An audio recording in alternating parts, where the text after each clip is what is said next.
আমার কথা ভালো করে মিলাই দেখেন, এখনকার যুবকদের মধ্যে মেয়েরই স্বভাব আছে, কথা বলবে মেয়েদের মতো, অ্যাটিটিউড কেমন জানি, মেয়ে মেয়ে অ্যাটিটিউড, লাজুক লাজুক ভাব, মেয়ে মেয়ে অ্যাটিটিউড, কোনো মানে একটা গায়রত নাই, সূর্যবীর্য নাই, ফিজিক্যালিও দুর্বল, মানসিকভাবে দুর্বল, শারীরিকভাবে দুর্বল। একটা পাক লাগায় দেন মাঠে দৌড়াইতে শেষ, 20 বছর 25 বছরে ভুড়ি হয়ে বসে আছে, গায়ে শক্তি নাই, ইভেন খেলাধুলাও করে না, মেশেও না মানুষের সাথে, সামাজিকও না। দেখবেন কেমন জানি আনসোশ্যাল, সারাদিন অনলাইনে পড়ে আছে বা গেমস খেলছে, ইন্টারনেট ঘাটাঘাটি করছে, রাতের বেলা সারা রাত নগ্ন ছবি দেখছে, সারা রাত।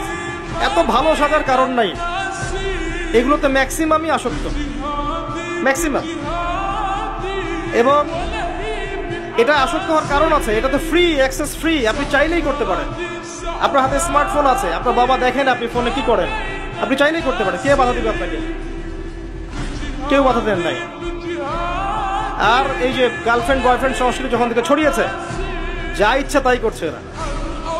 এবং এখন এই কাজগুলো শুধু ছেলেরা করছে না, মেয়েরাও করছে, মেয়েরাও মাদক সেবন করে এখন, জানেন? মেয়েরাও পর্ন দেখে। আর মেয়েদের ড্রেস আপ তো আমি বলার অপেক্ষা রাখে না, নতুন কি প্রোডাক্ট আসলো, নতুন কি কসমেটিক্স আসলো, নতুন কি ডিজাইন আসলো, নতুন কোন সিরিয়াল আসছে, কোন নায়িকা নতুন ডিজাইন ফ্যাশন করলো, সব নিয়ে ব্যস্ত হয়ে আছে। আমি ওইদিকে আসবো পরে, এতটুকু বলছি, এই যুবক যুবতীর জন্য আল্লাহ পাক আরশে আজিমের ছায়া রাখেন নাই। উম্মার জন্য জীবন দেয়া অনেক পরের কথা, যদি দেশের জন্য জীবন দেওয়ার প্রশ্ন আসে এরা তাও দিতে পারবে না, আমি চ্যালেঞ্জ করলাম।